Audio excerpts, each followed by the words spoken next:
Շնորհավորում եմ բոլորիս։ Ինչի արդյունք։ Այն ձեռք բերված համաձայնությունների, պատմական այցի եւ այն հնարավորությունների, որը Հայաստանի համար բացվեցին։ Ամենամեծ հնարավորությունը ո՞րն է այս այցի։ Ես չեմ ուզում որևիցե մի բան առանձնացնել, պետք է ասեմ, որ Հայաստանի Հանրապետության մակարդակի ընդհանուր բարձրացումը եւ այն օրակարգի, որը որ մենք ի կատար ենք ածում, այսինքն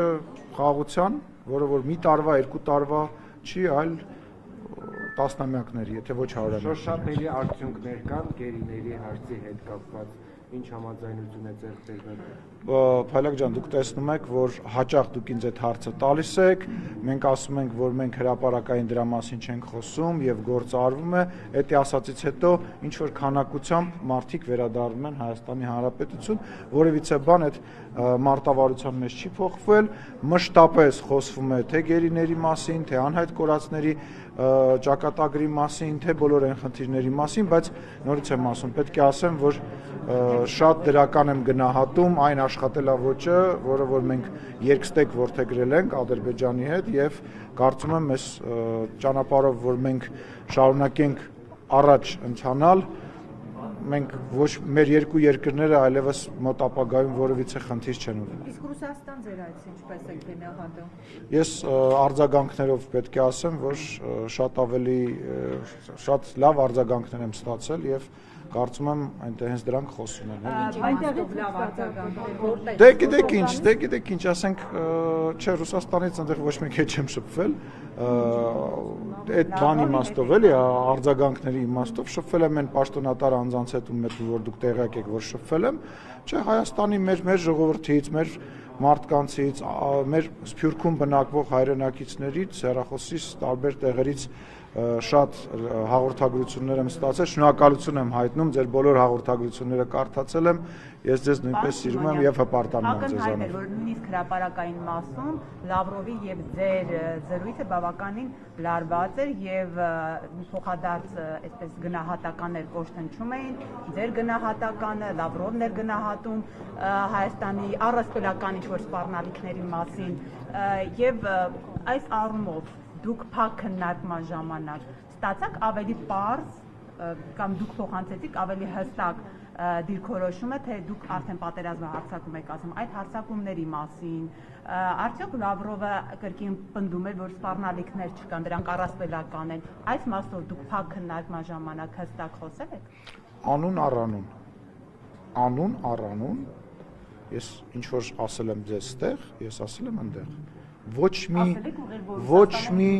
իսկ կարելի է ավարտեմ, ոչ մի բան, որը որ ես ձեզ ստեղ կամ ձեր տաղավարներում ասել եմ, ես այնտեղ հնես չի եղել, որ չեմ ասել,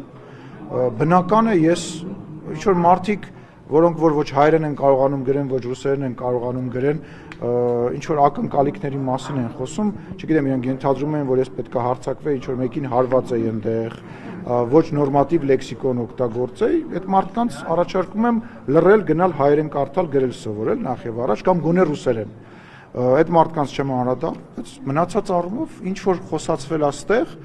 հիմա ձևակերպումը մի անգամ Նարեկի մոտ ասացի, հյուրին ասացի, եկեք հարձակումը անվանենք, ոչ թե պատերազմ, հիմա չէ, պատերազմ թող լինի, թող ուղղակի պատերազմ բառը հաշվի առնելով խաղաղության գործընթացը աշխատում ենք որևիցե կոնտեքստում բան չենք, բայց բովանդակությունը դրանից չի փոխվել եւ այո, ես ներկայացրել եմ մեր մտահոգությունները, իրենք ներկայացրել են իրենց մտահոգությունները եւ հենց քաղաքական գործիչների, հենց իմ այցի, մեր հանդիպման իմաստը դա էր, որ իրենք ասեն այն ինչ որ իրանց է անհանգստացնում, մենք ասենք այն ինչ որ մեզ է անհանգստացնում, բայց իրար նկատմամբ, իրար, այսպես ասած, հարցադրում անելուց բացի, մենք ունեցել ենք նաև շատ կարևոր քննարկումներ, առաջարկներ, գործնական քննարկումներ, սկսած տարբեր ներդրումների հետ կապված Հայաստանի Հանրապետության տարածքում, վերջացրած, չգիտեմ, Ռուսաստանում Հայաստանի մշակույթի օրեր անցկացնելու մեր մարզերի եւ ռուսական ռեգիոնների միջև ձեռք բերված պայմանավորված ժամ ու կես թե ժամ 40 րոպե մենք իրար հետ զրուցել ենք եւ կներեք ինչ որ բաներ դե բարձր չեմ կարող մասին արդյոք խոսվել է եւ ինչ բարձաբանում է ներկայացվել Լավրովը ասում էր որ 2020-22 թվականներին Ռուսաստանի Դաշնության, Ադրբեջանի եւ Հայաստանի ղեկավարների մակարդակով մեր համոզմամբ պահպանում են այն պայմանավորվածությունների մասին է խոսում, որ այդ թվականներին եղել է եւ ասում է, որ մեր համոզմամբ պահպանվում են իրենց արդիականությունը նախ եւ առաջ տարածաշրջանում տնտեսական, տրանսպորտային եւ լոգիստիկ բոլոր խնդիրները լուծելու համար։ Այս առումով Ռոզմանա ջան, չհասկացա ինչ ասել։ Երրորդ համաձայնությունը, ինչ որ մի նախադասություն ակնարկ երակողմի հետ կապված եղավ, ես չեմ ընկալել որ նա փակ, որ նա բաց, որովհետև անկեղծ ասած, ես Կանե ջան, ես հետո եմ իմացել, բայց խոսակցության ընթացքում անընդհատ ես չգիտեի, ես նույնիսկ չգիտեի որ ուղիղ եթեր է։ Պարզվեց ուղիղ եթերը ես հետո եմ իմացել, որովհետև ես ոչ մի խնդիր չունեմ լրագրողների հետ շփման եւ ուղիղ եթերում խոսելու։ Ես հետագայում եմ իմացել, ինչ որ եթե չեմ սխալվում կապված այն տրիպի հետ կապված, որ նմանատիպ ինչ որ բան է, բայց գիտեք ոնց են, որ դրան ոչ արձագանքելու, ոչ շեշտադրելու բան չկար։ Նկատի ուներ, որ հա դե տենց մենք տարբեր բաներ ենք խոսացել, հիմա իրողությունը այլ է, ասում, հա իրողությունը այլ է, եւ կա այն իրողությունը, որ դուք նույնպես կարող եք ոչ թե տրիպի մասնակցության, որտեղ ես դա չեմ պատկերացնում, չեմ կարծում, որ իրանք կամ որևիցե մի կողմ պատկերացնում է, այլ ենթակառուցվածքներ կառուցելու, վերակառուցելու եւ շահագործելու մեջ ներգրաված լինեն եւ ես կարծում եմ, որ դա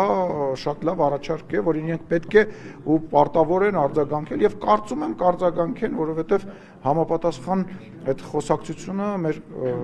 համապատասխան գերատեսչությունների հետ ենթադրում եմ, որ արդեն պետք է սկսված լինի։ Բանտի մասով Լավրովը որևէ հայտարարություն արել է թե ոչ։ Կոռեկտ չի, հիմա ես ամեն ինչ չեմ պատմելու, հիմա ամեն ինչ որ ասվել է բարձր, նույն տրամաբանության մեջ այն ինչ որ իրանք ասում են, այն ինչ որ մենք ասում ենք, նույն ձևի տարբեր ձևակերպումներով խոսացել ենք։ Հիմա շարունակում է գալուստը եւ ասում է, որ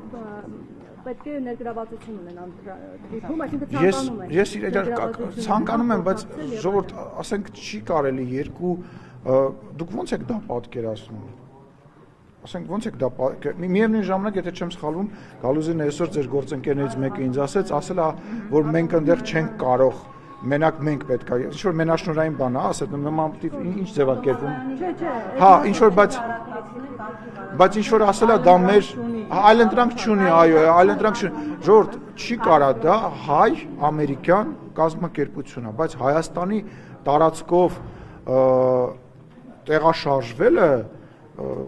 չի ենթադրում միայն տրիպի սահմաններում տեղաշարժվել է։ Հիմա ենթադրենք, որ ալյուրը գալիս է կամ ցորենը գալիս է կամ նավթամթերքը գալիս է, ինքը տրիպի շրջանակներում չի գալիս, չէ՞։ Ճիշտ եմ, չի գալի։ Հիմա թող այդ ճանապարհները, այդ ենթակառուցվածքները մտնեն, առաջարկ անեն, Հայաստանը դիտարկի այդ առաջարկը եւ քննարկի իրանց հետ եւ շահագործի, այսինքն գալ ինչ որ տենց բանի մեջ մտնելու ես դες ասեմ, այդ տրիպի հետ կապված այդ նմանատիպ մեխանիզմը ինքը նաև, ասենք, շատ վաղուց մեր սեղանին կա, մենք քննարկել ենք, այլ հարց է, որ ԱՄՆ-ի հետ դա ստացվել է եւ դա խաղաղության շրջանակներում նաև ոնց որ հիմնակար է հանդիսացել շնորհիվ ԱՄՆ նախագահի եւ այդ ամենահիմնական բանն է դա ստացվել է։ Նա ինքը թող վերջացնի։ Այդ դեպքում ինչու է շարունակում իրենց կողմից այս հայտարարությունը։ Դե քաղաքականությունը դա է։ Որ համաձայնության չէ գալիս։ Չէ, քաղաքականությունը դա է, որ ես եմ մի բան ասում, մյուս կողմն է մի բան ասում, հետո մենք մեր ասածները դնում ենք սեղանի շուրջ եւ ինչ որ քննարկումներ ենք ունենում եւ գտնում ենք ոսկե միջինը, բայց նորից եմ ասում, ես անձամբ իմ դիտակետն է, իմ կարծիքն է, ես չեմ հասկանում։ Որ Ամերիկայի կարող են համաձայնության։ Ես չգիտեմ, Ամերիկան թող իր մասնաբաժինի մասով կարող է միգուցե համաձայնություն փորձի գա, բայց էլի մեր հետ քննարկելով մի խոսքով իմ համար դա չեմ պատկերացնում ոնց դա։ Ու նորից եմ ասում, ես չեմ ուզում որ ռուսական կողմը կենտրոնանա հենց մենակ այդ միակ ճանապարհը չի, որ Հայաստանի մեջով անցնում է, անցել է կամ անցնելու է։ Բազմաթիվ ճանապարհներ կա, որի օրինակը ես բերեցի։ Այսօր գործում է այդ ճանապարհը, ապրանք է գալիս, մենք պատրաստվում ենք պայմանական ապրանք ուղարկենք իրեն, եկեք մի հատ հա, միտեղ կա, այդքան մենք էլ մտնենք բան։ Անեիք 100 տարի աստեղ եք։ Անեիք։ Պարոն Սիմոնյան, դուք այդտեղից որ ասեցիք Սերգեյ Լավրովին ուղիղ ասեցիք, որ Ռուսաստանից կոնկրետ հիբրիդային պատերազմ հարձակում, ինչպես ուզում եք։ Անուն առանուն, ես կրկնեցի։ Ու մի քիչ կմանրամասնեք, որտեղ այն ինչ մենք տեսանք, այնտեղ դուք ավելի այսպես այնպես չէիք։ Դե կոռեկտ է հիմա, այդպես չի կարելի, ասենք, ջուրեմ ես, այսինքն ոնց եք պատկեր։ Շատ լավ, պարոն Սիմոնյան, բայց Հայաստանում այսպես ուղիղ եք ասում Ռուստամ Բաքյանը օրեր առաջ ասում էր, որ ոչ թե ադրբեջանցի Իսկ կլինի իմ մասին խոսենք, ոչ թե 107 падգամավորներից մեկի։ Շատ լավ։ Հիմա ուզում եմ ասել, իշխանականները շատ ուղիղ են խոսում։ Անուն առանուն, քանի անգամ ասում։ Հիմա դուք մեզ բոլոր են հայտնի դերակատարների։ Չէ, բաներ կան, որ ես չեմ ասելու, որովհետև դա կոռեկտ չի, դա մեր մասնավոր զրույցն է։ Հա, դուք շարունակեք։ Եվ ասել եք, որ Ռուսաստանը մտադրություն ունի, հա, Հայաստանը բռնակցել Ռուսաստանին, հա միութենական կազմի մեջ մտցնել, այստեղ գեներացնում է ուժեր, որ ընտրություններով կարողանա ասեմ ավելին,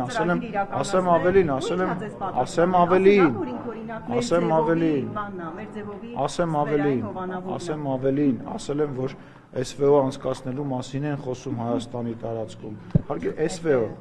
սպეციальная военная операция։ Բառացի ամեն ինչ ասել եմ։ Հիմա չգիտեմ, որևիցե կոնկրետ ձևակերպում, որը որ դուք ուզում եք, ես ասել եմ թե չեմ ասել, բայց ինչ որ ես տեղ ասել եմ, ես ասել եմ։ Որ այն ինչ որ իրանք մշտապես արձագանքում են, որ նման բան չկա, դրանք անհատներ են։ Ես ասել եմ, որ նաև падգամավորներից կողմից է նման բան հնչել, նման բան դիրքորոշում հնչել, դա էլ կարևոր չի հիմա նախընտրական բան։ Մի խոսքով նման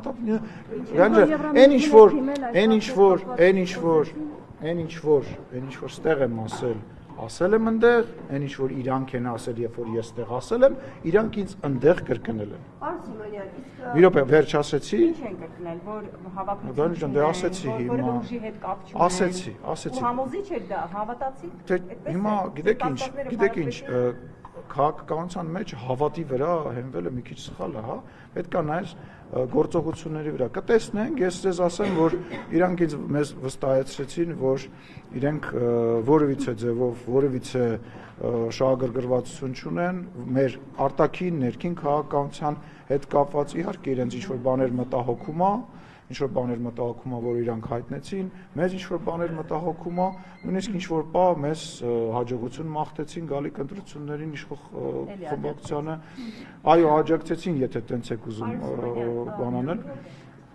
Այսինքն այդ խոսակցությունից հետո Ազատությունից երկուսով եք, հա, բանանում։ Այդ խոսակցությունից հետո հայտարարությունները, որ Ռուսաստանից համակարգված հիբրիդային հարձակումներ են իրականացնում Հայաստանի դեպի իշխանության մտահոգությունները եւ հայտարարությունները կդադարեն։ Ես եթե այդ հարձակումների օրինակները շարունակվեն, համակարգված, որ դա ես նորից եմ ասում, դե գիտես ինչ, օրինակ մի բան ասեմ, թող պատասխանեմ հարցին։ Հասարակ օրինակ, իմ հանդիպումները պետական պաշտոնյաների հետ Ռուսաստանում եւ իմ շփումը եւ արձագանքը, որը ես տեսա իրանց լրատվական դաշտում, կատեգորիկ հակառակ։ Մեզ մոտ է սինխրոն չէ, պարոն Սիմոնյան։ Չէ, հարցը սինխրոն չի, բայց մի համեմատեք նախ մեր աշխատանքը ու իրանց աշխատանքը։ Ես ձեզ չեմ համեմատում, որովհետեւ Շորոկ ջան, կլինի ես խոսեմ, թույլ կտաս խոսեմ, մի ընդհատիր ինձ։ Այն ինչ որ իրանք խոսում են ինձ հետ եւ այն ինչ որ ես լրագրողների հետ շփում ունեցա, հետո նայեցի իրանք ռեպորտաժները եւ այլն, դրանք կատեգորիկ տարբեր բաներ են։ Մեր մոտ, այո, դուք ասում ես այսքան մարդականգնած 90% ընդդիմադիր լրագրողներ են եւ դա բան, բայց այնտեղ պետական լրատվամիջոցները, այդ եմ ասում, չէ, ստեղ դուք պետական եք շողիկ։ Չէ, պետականում եւ տարբեր բովանդակ։ Լսի, պետականը դաշտի 10%-ն է։ Այնտեղ ո՞րն է այն լրատվամիջոցը, որը դու կհամեմատես Ազատության ռադիոկայանի հետ, Ֆակտորի հետ, չգիտեմ, Տրիբունի հետ, ո՞րն է այդ լրատվամիջոցը։ Դու գիտես ինչի, որովհետեւ դու ինձ ընդհատում ես, իմ միտքն է կորում, քո միտքն է կորում, ու մենք դառնում ենք ինչ-որ խոսակցություն։ Ինչա՞։ Ասում եմ, ոչ ժողովրդավար եք համարում Ռուսաստանում։ Նա ջան, ոչ կոռեկտ հարցերի չեմ պատասխանում։ Դա կոռեկտ հարց չի։ Դա կոռեկտ հարց չի։ Ասում եմ, կառավարական լրատվամիջոցներն էին հարցնում եւ կառավարական լրատվամիջոցները հայտարարություն էին անում եւ մեկնաբանություն էին անում։ Ես չգիտեմ նրանց ընդդիմադիր լրատվամիջոց կա, չկա, ինչ հայտարարություն արել, բայց հիմա դուք ինձ հարց եք տալի, որ ես շո գնահատական տամ, չեմ պատրաստ։ Պարոն Սիմոնյան, Վենեսիայի այցի հետ կապված այդ 9 միլիարդ դոլարի ներդրումը, որ 5 միլիարդ ասեցին առաջին փուլով է, 4-ը երկրորդ փուլով է լինելու, բայց հիմա ասում են թարգմանչական սխալ է եղել, Ամերիկան չի պատրաստվում այստեղ ներդրում անել։ Տարածում են Վենսի ուղիղ խոսքը, որտեղ բոլոր այն դեպքերում, երբ որ խոսքը գնում է մեր երկրի անվտանգության հետ կապված հարցերում, լինի դա մեծ ներդրում, աշխարհաքաղաքական գործընթաց, Աստված մի արասցե ինչ-որ գործողություն, որը զինվորական գործողություն է, հիմնվեք պետական,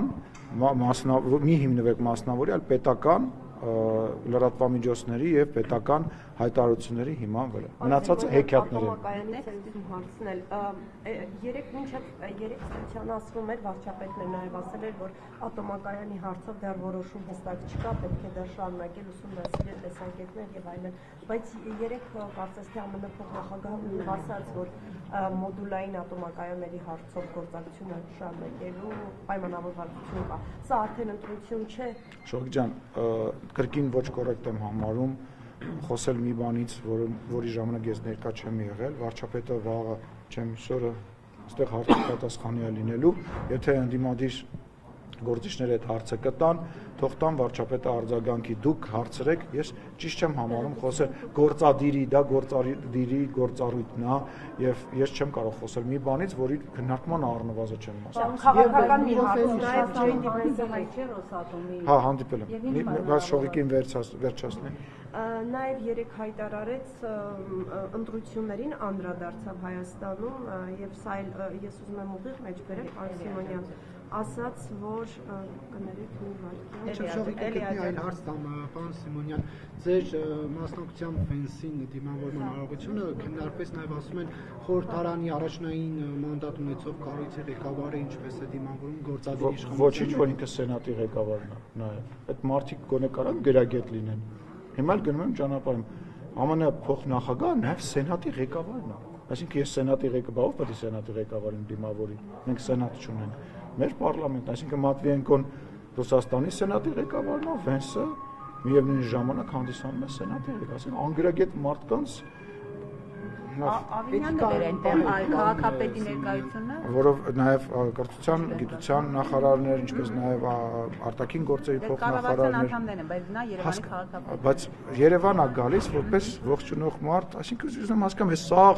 այս 9 միլիարդի, չգիտեմ, անօթաչո թռչող սարքերի, խաղաղության, դրա կարևոր էր Ավինյանը, Ալենը ճիշտ արեցին, նա ավելի, ասենք, լուրջ եք համարում։ Ես պարոն Փաշինյանը չեմ։ Որովհետև Փաշինյանն ու Վենսը համաձայնություն են ձեռք բերել, որ կաթողիկոսի հետ չհանդիպի Վենսը, այս մասին ինչ կասեք, հանդիպում լինելու է, այնուամենայնիվ վեհապարի հետ։ Ես չեմ կարծում, որ նման խոսակցություն է ընդհանրապես տեղ գտել։ Վստահ եմ, որ այդպես խոսակցություն չի եղել եւ ես գիտեմ, որ մի քանի ժամից պետք է գնամ օդանավական իրեն ճանապարհը։ Բայց արարողակարգի մաս չէ, վեհապարի հետ հանդիպելը։ Նման չէ, ով է, ինչի, մենք կրոնապետություն ենք։ Մի հատ անջատեք ձեր մեջ այդ կրոնապետություն գաղափարը։ Մենք կրոնապետություն։ Ուրեմն չի եղել նախկինում ազգային ժողովի նախագահ այսքան բան չէր, հասանելի չէր ձեզ։ Էլ ինչ նախկինից օրինակ Արարողակարգով էր դա նախատեսված։ Հարգելին ես խնդրում եմ, էլի, խնդրում եմ։ Նախկինից եկեք չխոսանք։ Հետո էլ կասեք մտնում եք նախկինների մեջ, բերեմ նախկինից այսպես մեր ցուցակ։ Գայնի ջան, դու ինչով ես հիմա զբաղված։ Քեզ թվում է դու կարող ես գնալ բաժակով տեն սուրճ խմելով, հերվից մի բան գորես, ջուր խմելով բղավես, ես քեզ տեղից գամ, այդ քո հետաքրությունը սպասարկեմ, հարգալից եղիր, որ ես քո նկատմամբ հարգալից լինեմ։ Ոչ, փակեցինք խոսակցությունը, խնդրեմ։ Չէ, խնդրում եմ մի արձագանքի։ Գործընկերներիդ մոտեցի ականջներին կամած ասա։ Պարոն Սիմոնյան, նաև Ձևը աշխատել ուզում եմ հասկանալ։ Ավարտվեց ասուլիս։